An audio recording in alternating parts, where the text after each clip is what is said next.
Fala pessoal, tudo bem com vocês? Na aula de hoje a gente vai fazer uma coisa bem interessante. Eu vou mostrar para vocês, tratar com vocês sobre um algoritmo de busca muito usado aí no dia a dia, né? Que é o algoritmo de busca sequencial. E eu vou mostrar como que esse algoritmo funciona e dar um exemplo em uma linguagem de programação, né?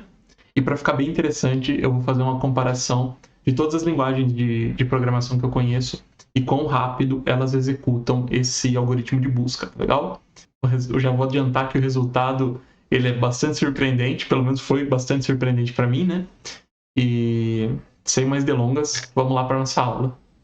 Bom, pessoal, então para falar rapidamente sobre o algoritmo de busca simples, né? Ou busca sequencial, ele é conhecido por esses dois nomes, né? Ele é um algoritmo muito simples. Então, basicamente, o que a gente tem é um array de números. Esse array ele não precisa estar ordenado, beleza? E eu posso ter números repetidos aqui, que nem o caso do 2, por exemplo, ele se repete, né? E aí vamos supor que eu queira encontrar um número nesse array, o número 23. Então, o que o algoritmo faz? Ele vai olhar por esse array para cada um dos números e ver se esse número é o 23. Então ele passa aqui no 42 e ele avalia. 42 é igual a 23? Não. Então eu vou para o próximo. 38 é igual a 23? Não. Então eu vou para o próximo. 2 igual a 23? Não. Então eu vou para o próximo. 35 igual a 23? Não. Então eu vou para o próximo. 23 é igual a 23? Opa, aqui sim. Aqui eu achei o match, né? 23 é igual a 23. Então eu retorno que existe o 23 dentro da minha lista, beleza? E eu não preciso percorrer o resto da lista, né? Porque eu já encontrei o número 23 aqui, beleza? Então, para uma lista pequena, é muito fácil da gente ver como que o algoritmo se comporta, né? É muito rápido da gente encontrar, mas a gente vai ver como é que isso se comporta, como é que os tempos de busca se comportam conforme a gente aumenta o número de itens nessa lista aqui, beleza? Dito isso, pessoal, então vamos ver como é que fica isso no código da gente, beleza? Bom, pessoal, então eu já criei aqui uma aplicação em .NET, né? Para a gente fazer esse programa. É muito simples, né? Depois, para fazer em outras linguagens, é só converter o algoritmo que está aqui. Também é bem simples de fazer, né? A gente não vai usar nada muito complexo da linguagem, né? Então, vamos lá começar esse programa, né? A primeira coisa que eu vou fazer aqui é ter um método para gerar a minha lista. Eu chamei de lista aqui, mas na verdade a gente vai usar um array, tá legal? Porque ele é mais performático, basicamente, né? Porque a gente sabe o tamanho que a gente vai precisar. Eu vou chamar ele de generate list, mas vai ser um array, beleza? Eu vou pegar um número aleatório, porque eu vou preencher essa lista com números aleatórios, beleza? E também eu vou declarar aqui a minha lista a ser preenchida, né? Então, list vai ser um new int, um array de int, beleza? E aí uma coisa peculiar, né, galera? Quando a gente vai fazer um array, ele não tem a alocação dinâmica. Então eu preciso colocar aqui o tamanho do array, né? Eu vou receber isso como parâmetro da minha função, para eu poder ir variando ao longo do tempo, né?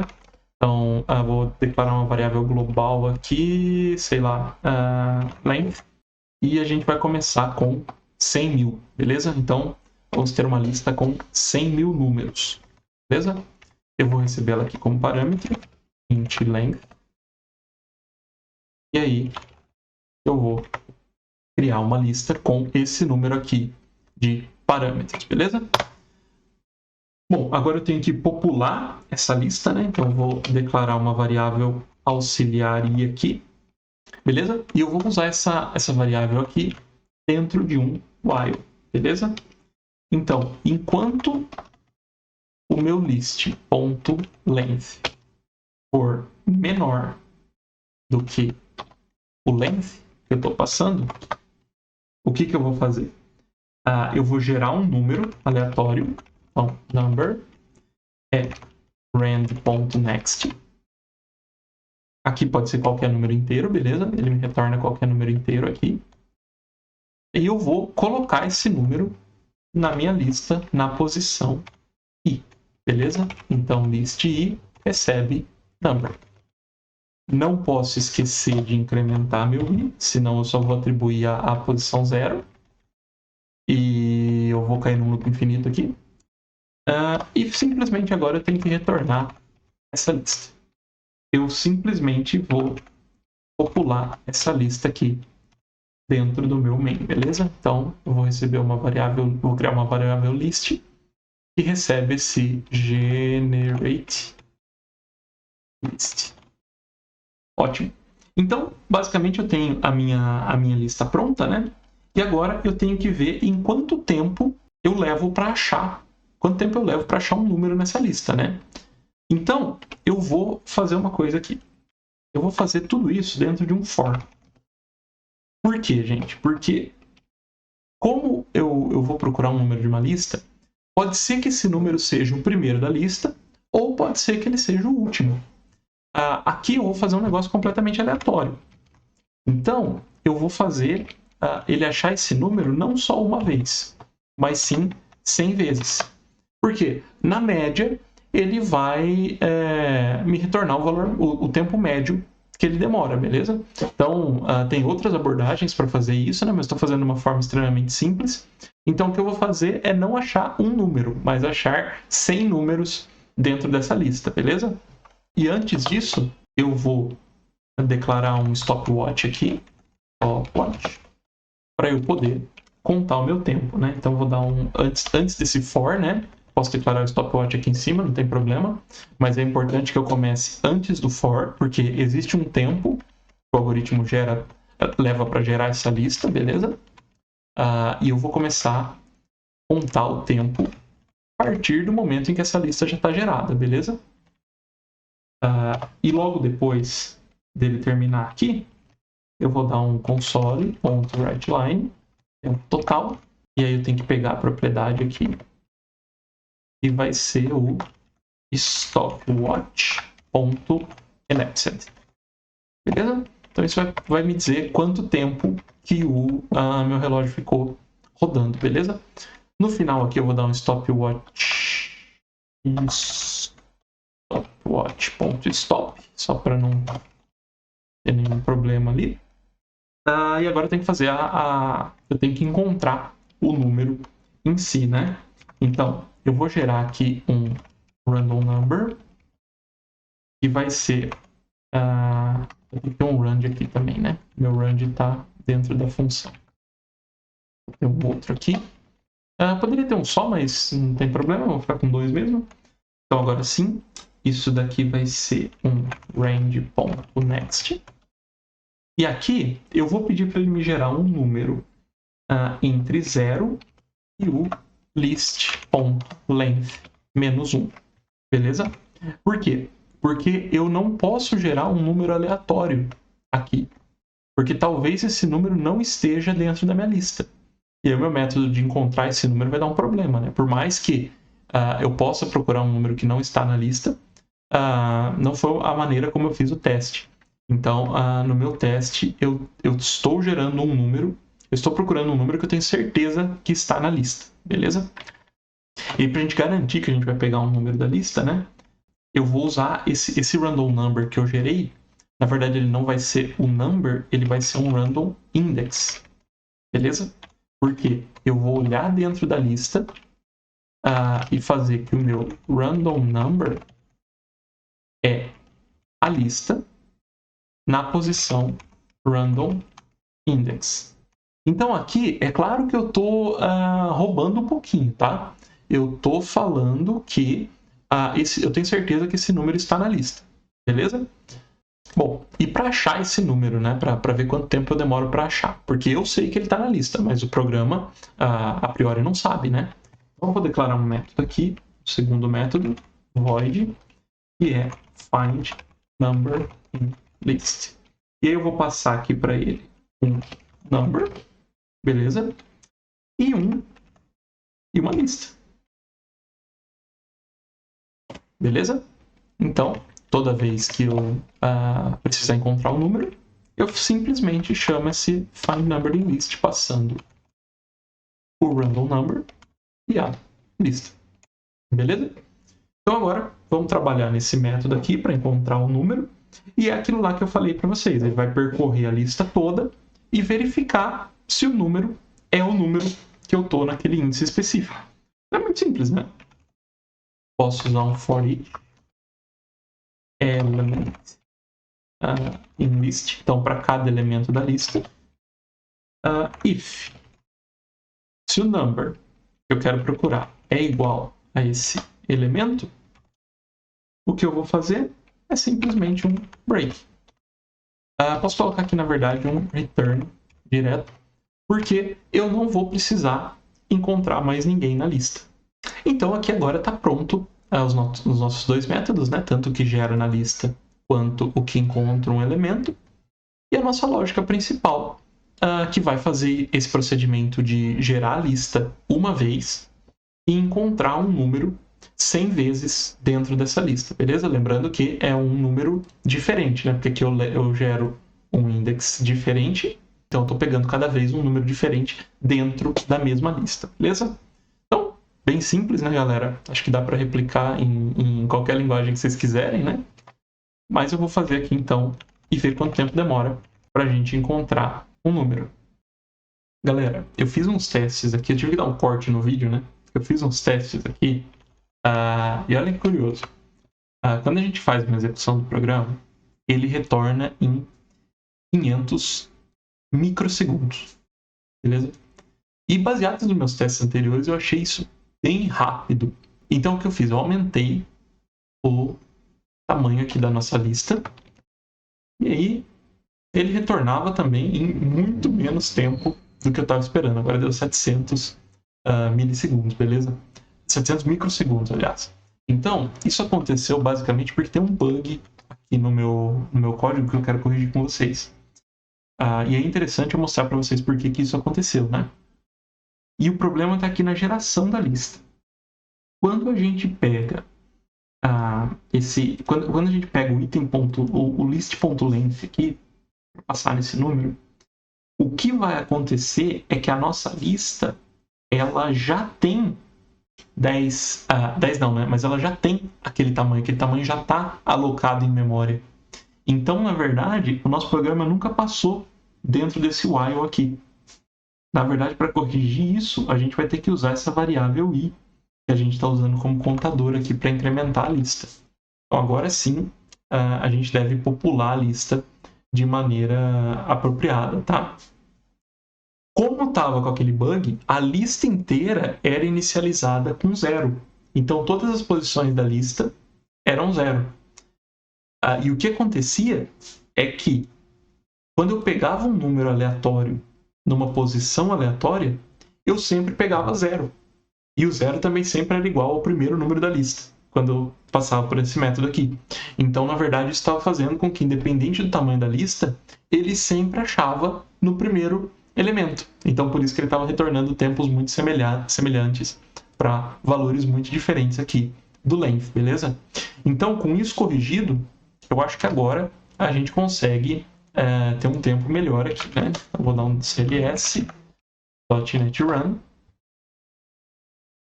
E aí, beleza. A gente conseguiu agora um tempo de 11 milissegundos. Que ainda é um tempo bastante rápido quando a gente está falando de procurar em 100 mil registros, né? Mas agora o interessante é, se a gente aumenta esse número aqui, então agora eu vou criar uma lista com 1 milhão de posições, a gente vai ver que agora ele demorou mais. Ele demorou 118 milissegundos. Beleza? Vou aumentar um pouquinho mais. Então, vou aqui para 10 milhões de posições. Ele já pensa um pouquinho e demorou 1,3 segundos agora para achar os 100 números, beleza? Vou aumentar ainda mais a minha lista. Então, agora eu tenho 100 milhões de números dentro da lista. E agora eu espero que ele demore algo na casa de 10 segundos, né? Porque esse algoritmo de busca, ele é um algoritmo de ordem n. Isso quer dizer o quê? O meu tempo aumenta linearmente com a minha quantidade de elementos na lista. Então aqui, ó, 11,96 segundos demorou. Como eu tenho 10 vezes mais elementos, ele demora 10 vezes mais tempo para me retornar o resultado, beleza? Então, se eu fizer aqui o caso com 1 bilhão de elementos da minha lista, né? Ele deve retornar algo como 120 segundos aqui, né? Que é da ordem de 2 minutos, né? Eu vou fazer isso e aí eu vou acelerar aqui o vídeo para vocês não precisarem ficar esperando, beleza? Então eu vou colocar aqui 1 bilhão, deixa eu ver se está certinho. Isso, salvar e rodar. Bom, pessoal, então aqui ele terminou a execução. Foi um pouco mais rápido do que eu esperava, na verdade, né? Ele fez em 1 minuto e 28. Eu estava esperando algo como 2 minutos, né? Então deu uns 30 segundos aqui de diferença, beleza? Mas ainda assim é um tempo bastante razoável, né? Então aumentou mais ou menos 10 vezes aqui de um para outro, beleza? Então é isso, pessoal. Esse é o algoritmo aqui que faz a busca dentro das condições que a gente estabeleceu, né, como parâmetro. Então, aquela história, né? A lista é de números aleatórios, pode ter número repetido, pode retornar o primeiro que ele encontra. Eu sei que o número vai estar na lista. Então, todos aqueles parâmetros que a gente definiu, beleza? Eu fiz isso em outras linguagens de programação, como eu disse para vocês, e agora eu vou mostrar os resultados para vocês. Então, vamos lá. Bom, galera, então aqui está a nossa tabela. Vocês me perdoem o design meio zoado aqui, mas basicamente é isso, né? A gente fez, então, testes em 5 linguagens, vou listar elas na ordem que apareceram aqui, né?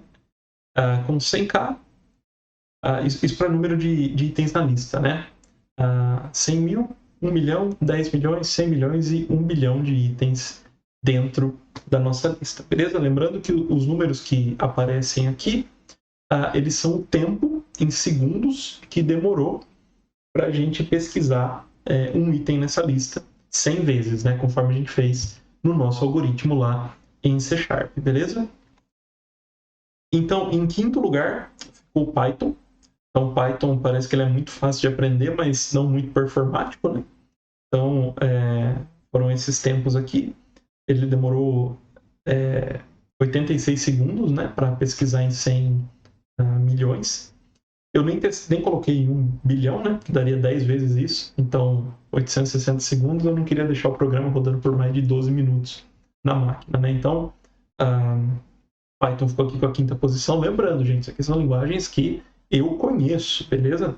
Então, pode ter outra linguagem que dê mais ou menos aqui do que os números que vocês vão ver, mas essas são linguagens que eu conheço, que eu saberia fazer esse algoritmo, beleza? Se vocês têm alguma outra linguagem que vocês estão curiosos, façam o teste e digam aí nos comentários, né, como que deu na máquina de vocês, né? Lembrando que depende, claro, da máquina em que cada um está rodando esses testes. E em quarto lugar, então, ficou o JavaScript, né, rodando ali com o Node. Ele foi basicamente a mesma velocidade do Python. A gente pode até dizer que eles estão empatados aqui, né?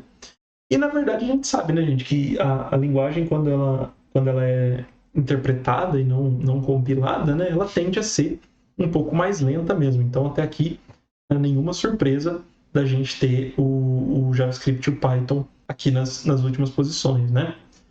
A única surpresa aqui no meu caso foi ver o Python um pouco mais lento que o JavaScript, mas como eu disse, isso deve estar muito próximo aqui do erro que a gente tem fazendo essas medidas, beleza?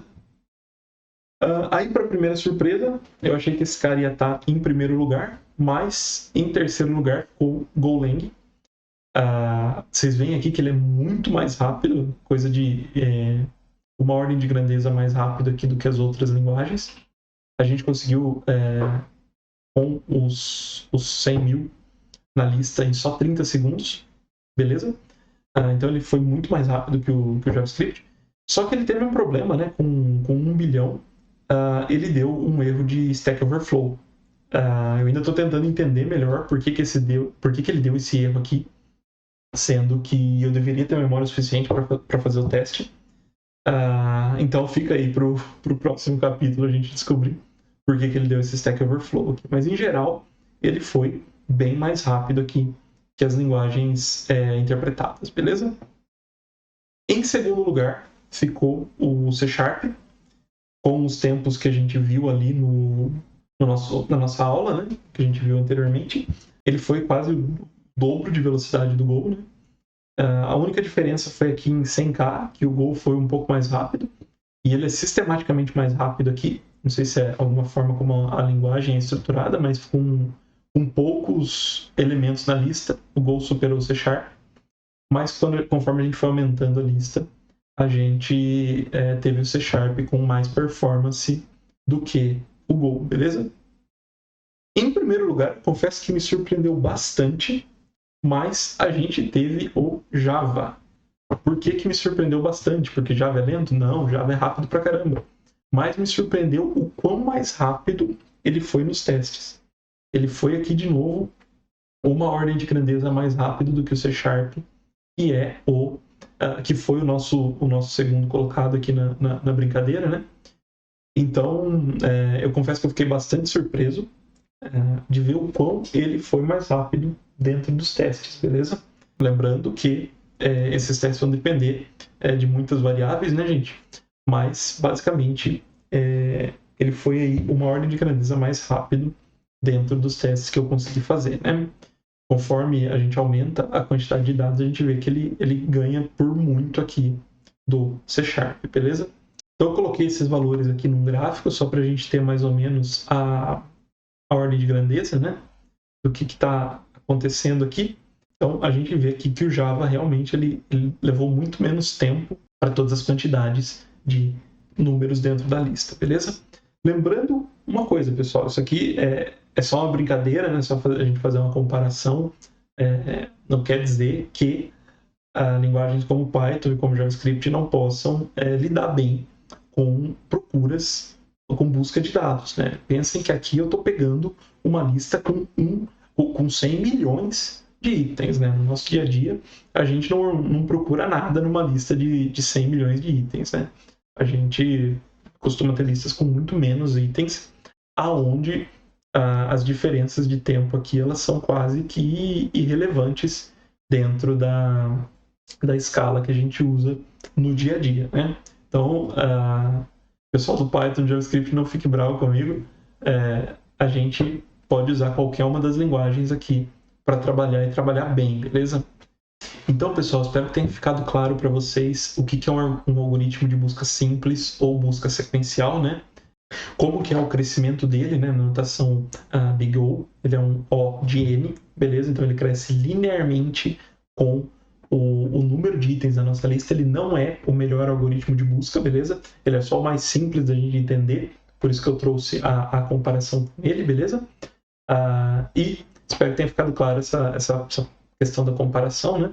E a gente basicamente pode trabalhar com qualquer uma dessas linguagens aqui para fazer busca de itens de uma lista, tá legal?